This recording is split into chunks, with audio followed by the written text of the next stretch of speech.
ये last class में हमें तलपट का फर्स्ट पार्ट कराया था। आज हम तलपट का सेकंड पार्ट कराने जा रहे हैं, जिसमें पहले हम बताएंगे तलपट दो तरीके से बनाया जाता है। ठीक है, पहले हम कल जब हमने लास्ट क्लास कराई थी आपको, तो हमने बैलेंसिंग बताया था, बैलेंसिंग मेथड। ठीक है, बैलेंस मेथड। अब देखिए तलपट होते हैं, तलपट मतलब ट्राई बैलेंस। ठीक है, तलपट कितने प्रकार के होते हैं? तलपट दो प्रकार के होते हैं।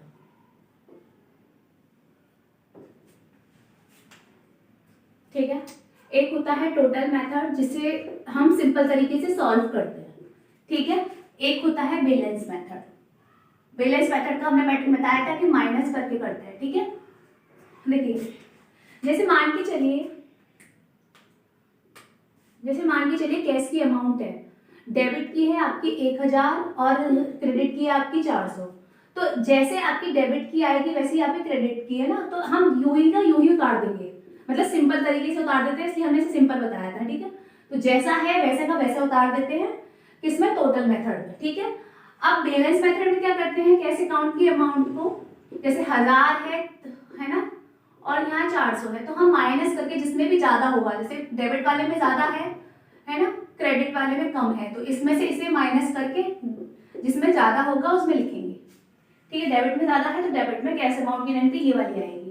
ठीक है, ये हमने बस दिखाने के लिए बताया है, तो ये वाली आएगी। ठीक है, अब देखिए टोटल मेथड में ऐसा होता है कि पूरी की पूरी वैल्यू डेबिट की डेबिट में और क्रेडिट की क्रेडिट में लिखते हैं। ठीक है, एक बार ऐसा भी होता है, जैसे मान के चलिए purchase account debit to Ram. ठीक है, नाम है किसी का, किसी से खरीदा है माल 400 रुपए का। ठीक है, फिर आता है Ram account debit to sales account, तो या तो 400 का या 500 का जो भी है। ठीक है, तो अब देखिए राम डेबिट में आ रहा है, राम क्रेडिट में आ रहा है, दोनों में आ रहा है।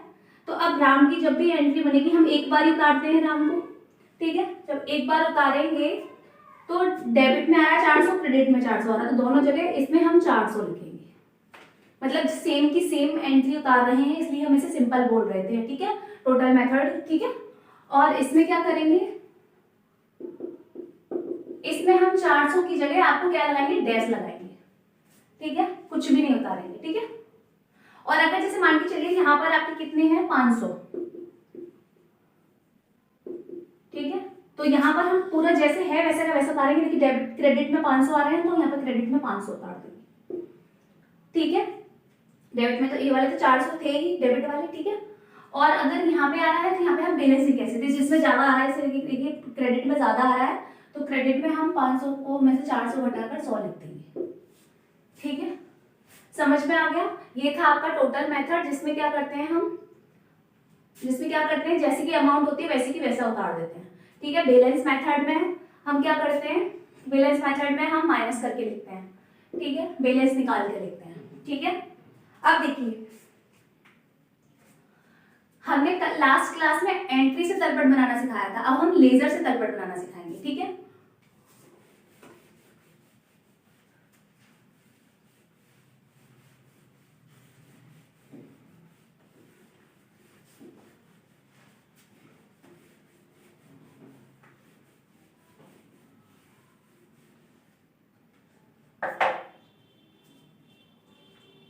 देखिए पहली एंट्री बनी कैश अकाउंट डेबिट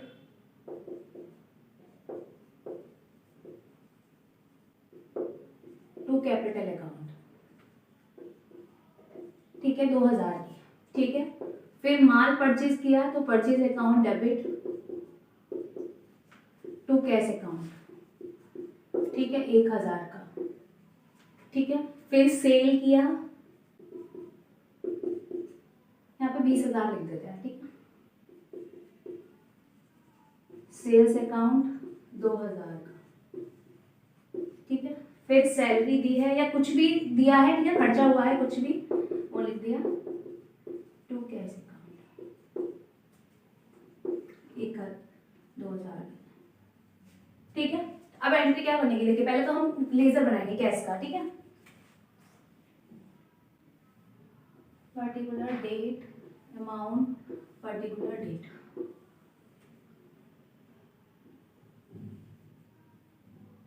कैश, यहाँ पे डेट, यहाँ पर्टिकुलर, ठीक है, यहाँ पे अमाउंट LF, यहाँ पे अमाउंट, यहाँ पे LF, यहाँ पे डेट, यहाँ पे पर्टिकुलर, LF, यहाँ पे अमाउंट। ठीक है, अब देखिए कैश की अमाउंट डेबिट में है तो डेबिट में लिखेंगे, किसके नाम से हमने बताया था, अपोजिट के नाम से लिखते हैं, तो अपोजिट के नाम से लिख देंगे टू कैपिटल डेबिट में, है ना, टू कैपिटल अकाउंट, कितना 20,000 रुपये। ठीक है, अब कैश क्रेडिट में आ रहा है तो क्रेडिट में लिखेंगे अपोजिट नाम से, तो बाई डेबिट का कितना है, परचेज, क्या है, परचेज अकाउंट, तो कितने नाम से, 1,000। ठीक है, अब कैश डेबिट में आ रहा है, डेबिट में लिखेंगे किस नाम से, अपोजिट नाम से, सेल्स, टू सेल्स अकाउंट, कितना आ रहा था, 2,000। अब क्रेडिट में आ रहा है तो क्रेडिट में लिखेंगे बाई सैलरी अकाउंट, कितना, 2,000। कितना आया, देखिए ये 20,000 कितने हो गए, 22,000। ठीक है, ये कितने हो गए, 3,000। 3,000 को घटा दो 22,000 में से, कितना बचा आपका, 19,000, है ना, तो 19,000 आपका यहाँ पे आएगा बाई 31 तारीख को, यहाँ पे डेट तो कुछ है नहीं, लेकिन लास्ट का 31 होता है, ये एक दूसरी डेट, ठीक है, दूसरे महीने का, तो बाई बैलेंस कितना, 19,000। अब 19,000 आपका यहाँ ट्रांसफर हुआ है, तो जहाँ ट्रांसफर करते हैं टू बैलेंस CD, यहाँ ट्रांसफर करते हैं वहां से लिखते हैं, मतलब क्रेडिट में ट्रांसफर किया है दूसरे महीने में तो क्रेडिट वाले से क्रेडिट में लिखेंगे, और डेबिट में ट्रांसफर किया है तो डेबिट में लिखेंगे। तो तलपट कैसे बनेगा देखिए, अमाउंट, अमाउंट, ठीक है, LF की, ठीक है, पर्टिकुलर LF, ठीक है, अमाउंट और अमाउंट।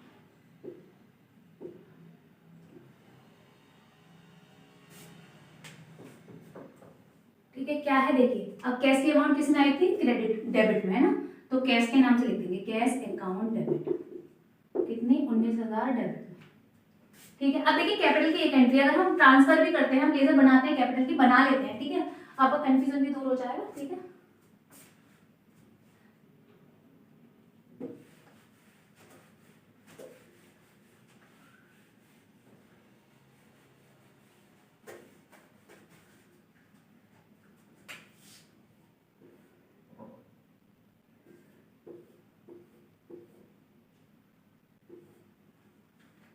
देखिए अब कैश किस में आ रहा है, कैश आ रहा है क्रेडिट में, तो क्रेडिट में ही आएगा, है ना, बाई कैश, कैपिटल की बना रहे हैं हम, ठीक है, तो कैपिटल आ रहा है, अपोजिट नाम से बना दिया हमने, कितने की, 20,000 की।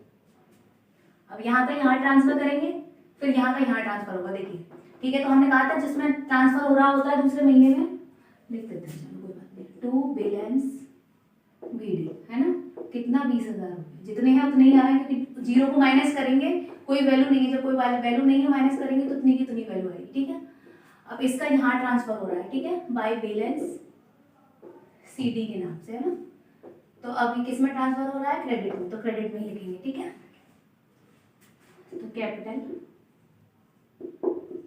अकाउंट कितना, 20,000।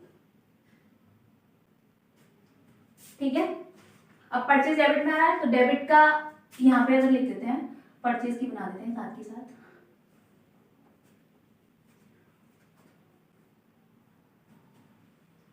ये परचेज आया तो टू कैश के नाम से कितने रुपए, 1,000 रुपये। ठीक है, अब बैलेंस BD यहाँ पे आ जाएगा, CD यहाँ पे आ जाएगा, तो डेबिट में आ रहा है परचेज का, तो परचेज का लिखेंगे, कितना आया, परचेज का 1,000 वैल्यू, है ना। ऐसे देखिए सेल्स का आ रहा है तो सेल्स क्रेडिट में है हमारा, तो क्रेडिट में आ जाएगा, इसका बैलेंस BD यहाँ पर और CD यहाँ पर, है ना, तो क्रेडिट में ही आ रहा है सेल्स का, तो सेल्स का लिख देंगे, सेल्स अकाउंट, ठीक है, कितना, 2,000 रुपये। ठीक है, अगर आपको लेजर में कोई कंफ्यूजन हो तो आप लेजर वाली क्लास में जाके देख सकते हैं, ठीक है, चेक कर सकते हैं। अब सैलरी देखिए, सैलरी किसमें आ रहा है, डेबिट में, तो अपोजिट नाम से आ रहा है, देखिए अपोजिट नाम, सैलरी कितनी की, 2,000 रुपये की। ठीक है, अब यहाँ बैलेंस आ रहा है तो यहाँ पे जीरो माइनस करेंगे तो यहीं पे आएगा बैलेंस BD, और CD फिर यहाँ पे आ जाएगा, ठीक है, डेबिट में आएगा, तो सैलरी की क्या हो गई, डेबिट में बन गया, कितने रुपए? 2000 रुपये डेबिट में। ठीक है, अब देखिए जोड़ लीजिए, टोटल हमें सेम आएगा। ठीक है, 19,000, 20,000, 22,000। ठीक है, और 20,000 और 2,000 22,000, दोनों में कितना आ गया आपका? 22,000। ठीक है, ये था आपका क्या? Balancing method.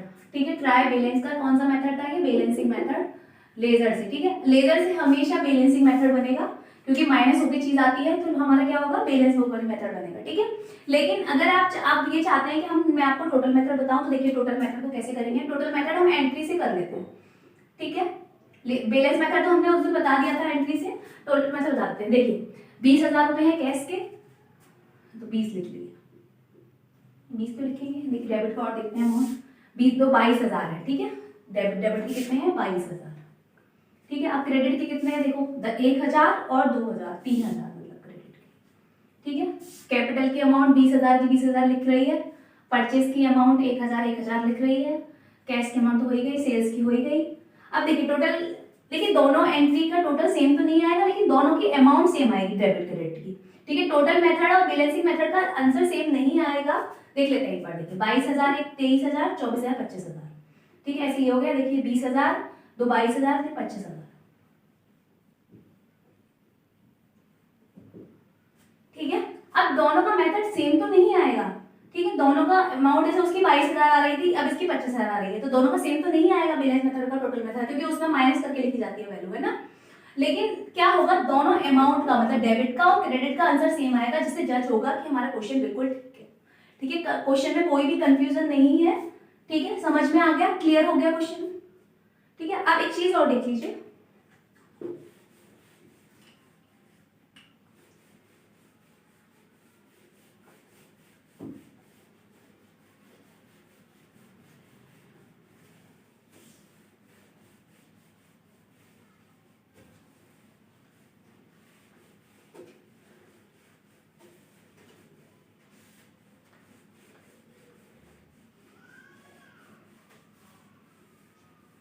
ये कभी कभी तलपट जो है, तलपट जो है वो सिंपल तरीके से दे रखा होता है। कैसे? जैसे देखिए दे रखा होगा कैपिटल अकाउंट, कैपिटल अकाउंट 20,000 रुपए। ठीक है, कैश अकाउंट 2,000 रुपए, परचेज अकाउंट 1,000 रुपए, और बैड डेब्ट्स 1,000 रुपए। ठीक है, बैड डेब्ट्स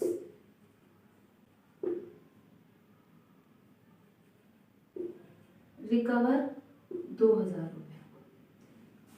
ठीक है, सैलरी 1,000 रुपए, डेटर्स 1,000 रुपए, क्रेडिटर 1,000 रुपए। ठीक है, अब देखिए ये चीजें दे रखी होंगी आपको, है ना, तो आपको इसका तलपट बनाना है। ऐसी चीजें दे रखी होंगी आपको। तो देखिए आपको ये तो पता ही है कि कैपिटल हमेशा क्रेडिट में आता है। जिन चीजों की आपको पता है जो क्रेडिट में आती है वो क्रेडिट में ट्रांसफर होंगी, जिन चीजों वो जो डेबिट में आती है वो डेबिट में ट्रांसफर होंगी। जिन चीजों को आपको नहीं पता, देखिए जैसे मान के चलिए कैश हमारा है। ठीक है, कैश हमेशा डेबिट में भी आ सकता है, क्रेडिट में भी आ सकता है। तो क्वेश्चन के आगे दे रखा होगा डेबिट या क्रेडिट, है ना, ऐसे दे रखा होगा। तो आपको जब अगर डेबिट दे रखा है तो आपको डेबिट में लिखना है, अगर क्रेडिट दे रखा है तो क्रेडिट में लिखना है। देखिए जरा, देखिए कैश मान के चलिए, देखिए ये बैड डेट्स होता है, ये हमारे खर्चा होता है।